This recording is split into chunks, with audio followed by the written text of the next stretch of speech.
We just came out to the woods here, and we're in the canopy. You can see all up into the trees. So what that means is that this soil here has been regenerating under this canopy, where each year the leaves fall, they hit the ground, and they decompose.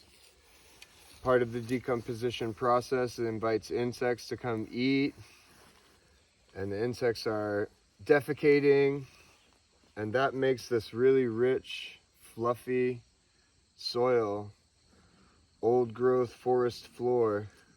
And we're just gonna come in with a shovel and start shoveling this stuff out. And we already got a bucket full of it. So let's go over and see what we're gonna do with it in the clay. So this is some clay, and we just put this clay right directly over the grass, but this clay is what's native under the ground here. So when you get out from under this topsoil, which we were just showing in the forest, but even in the grass, under the grass, there's some topsoil, and then under that is this clay. So this clay here is like, it's like the raw canvas of the earth, but it has all the minerals in it, but it doesn't have all the living activity. So this is like the canvas.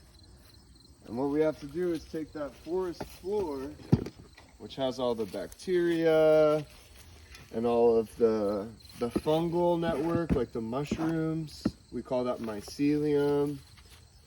The bacteria they call mycorrhizae, protozoa. And this is just the living aspect. This is the soil when it's alive. And so we're going to take that living aspect and we're going to mix it with our blank canvas of the underground.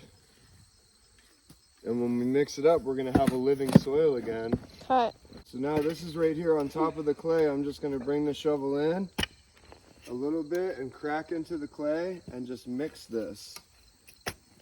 And I'll just mix a little bit at a time. Chop these chunks up. So as we're mixing this, we're getting the nice golden orange colors of the clay mixed in with that deep brown, and we're getting kind of a lighter brown for our soil. But what you can see here, look, it's hard for me to get the shovel through the clay. It goes much deeper in through this medium that we made.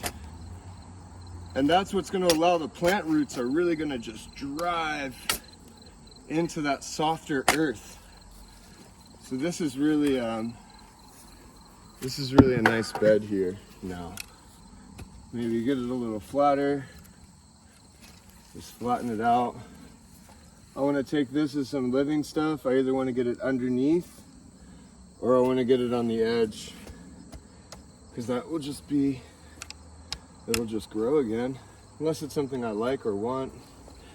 I don't know if that moss will do so well here. I'm not sure. So just like that, and now we're ready to plant. Italian kale. We got the mustard greens, this Mesoamerican red variety, and we got some beets. So we're gonna get these planted up in here one at a time. I just take this little plug out. Now my soil is super soft, look at that. Now if I had to plant in here, look at this. How am I gonna plant in here? I can't get in here. So just like that, the plant's not gonna be able to get in there, but look at this. Stick your hand in there like it's nothing. Wheelie. So now I just put that beet right in there just like that.